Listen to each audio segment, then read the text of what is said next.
Live from downtown Detroit, Local 4 News at 6 starts now. Frightful moments on a local freeway. A driver says his attempt to avoid an accident led to gunfire. Glad you're with us for Local 4 News at 6. I'm Devin Skillion. And I'm Kimberly Gill. An Oak Park man with a warning for us after his car was shot up as he drove on the Southfield Freeway. Happened at M39 near the I-96 exchange. Thankfully, the driver was not hit, but his BMW was. Sean Lay is live tonight. And Sean, this man says this really wasn't road rage, at least on his part. On his part, Kimberly, good evening to you, because he wasn't raging with anyone. He's driving home from work, no eye contact with anybody, no arguing back and forth. He says a driver over here in the left lane was distracted, started drifting right over here. He's going to hit his car. He did what all of us would probably do, one little toot like that. They don't want to hit. Here's the response he got. He says, immediately, follow me this way. Check this out. Bullet hole here, huge one. You see one over here. That one, big time. Here, shattered glass, one inside, one on the tire. He easily could have been hit. Right here in my driver's side back seat window, this shows where another bullet went through. Walter Cole showing off his BMW to us, but not for a good reason. His car was shot up with him behind the wheel. It happened at 10:30 last Thursday here on the northbound Southfield Freeway near I-96. He was on his way home from work. His car hit with at least 4 to 5 gunshots. That one, but it went through and lodged in the passenger side rear door panel. If anyone would have been in the back seat, a baby or what have you, they could have very well have died from that. And this wasn't road rage. A driver was drifting close to the wall in the far left lane, then overcorrected, heading right toward Cole and his car in his lane. He gave one simple beep, and this was the response. All of a sudden, I just heard a series of bullets. I thought it may have been fireworks. I was not sure. I've never been shot at before. If you saw anything, we ask that you call 1-800-SPEAK-UP. That's 1-800-SPEAK-UP, and report anything. This could have very well happened to you or one of your loved ones. We're here at Audubon Collision in Oak Park. That's where Mr. Cole's car is. He's really counting his blessings that he wasn't hit by these gunshots. The car involved, he says, is a maroon or burgundy style colored Subaru. Got off at Grand River. He's asking anyone that saw anything to call Crime Stoppers or call police. In the meantime, Kimberly, MSP investigating the whole thing. Back to you. This is just so scary. It's almost instinctive that you want to, hit the horn, and now you got to think twice about doing even that. Unbelievable. The other thing is, Kimberly, real quick, is the guys here at Audubon Collision said they can fix this. If the insurance company comes and says, well, it's going to be too expensive to fix, we're going to total it, he loses money too, just like that. Yeah, just awful. Okay, John, thanks for that report. Meanwhile, auto theft is on the rise, up 33% in Detroit from last year, 53% year to year in Dearborn. And in neighboring Dearborn Heights, they report 125 stolen vehicles since January. Enough is enough, say local police agencies and Prosecutor Kim Worthy's office. They've assembled a new auto task force.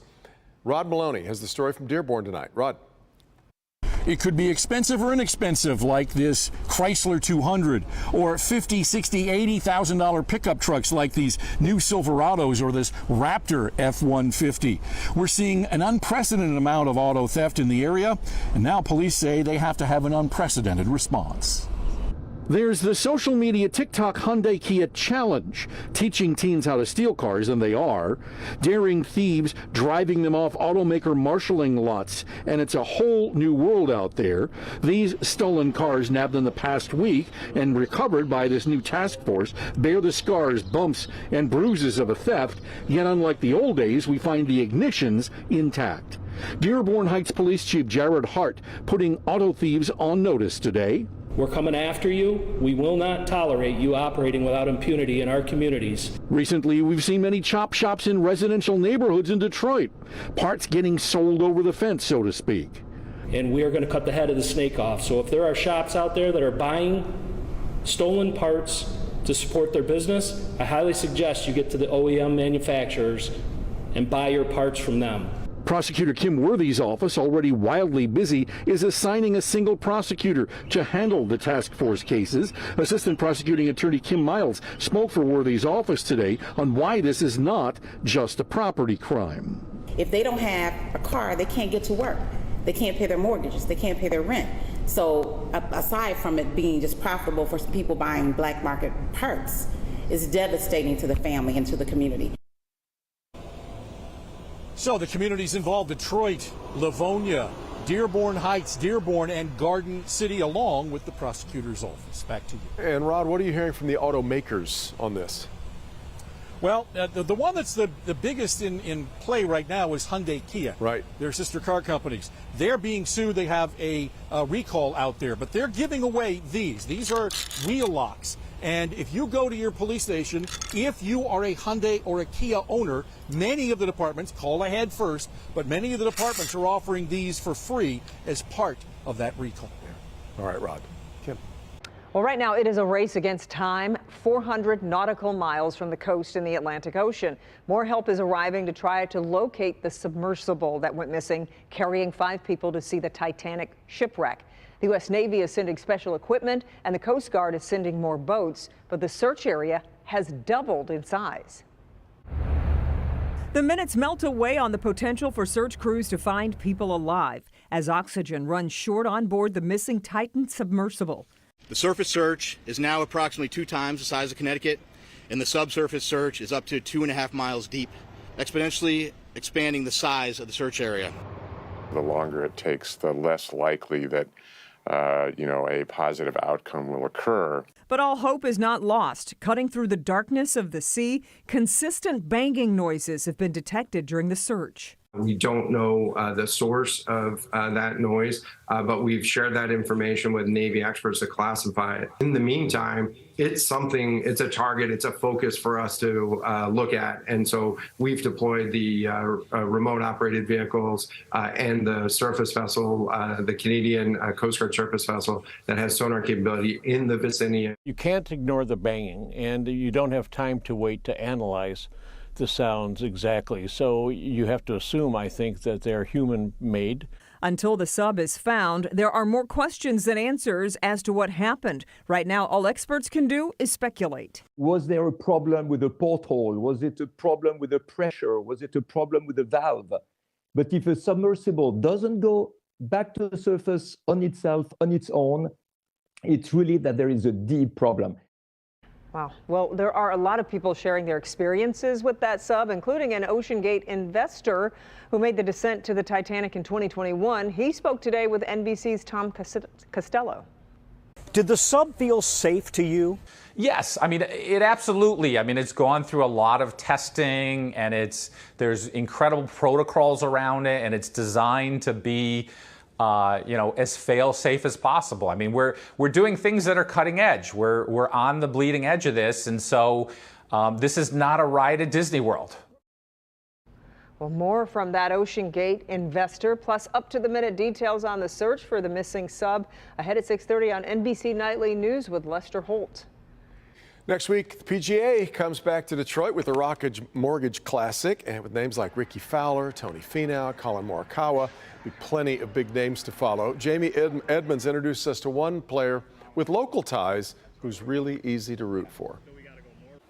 We're here at Lockmore Club in Grosse Pointe Woods, where PGA head golf professional Kyle Martin is busy with members' golf schedules. Meanwhile, he has something pretty big coming up next week himself. Like it's a little shift that way, right? Kyle Martin is a Grand Rapids native, a Michigan grad, and has worked at Lockmore Club for 13 years.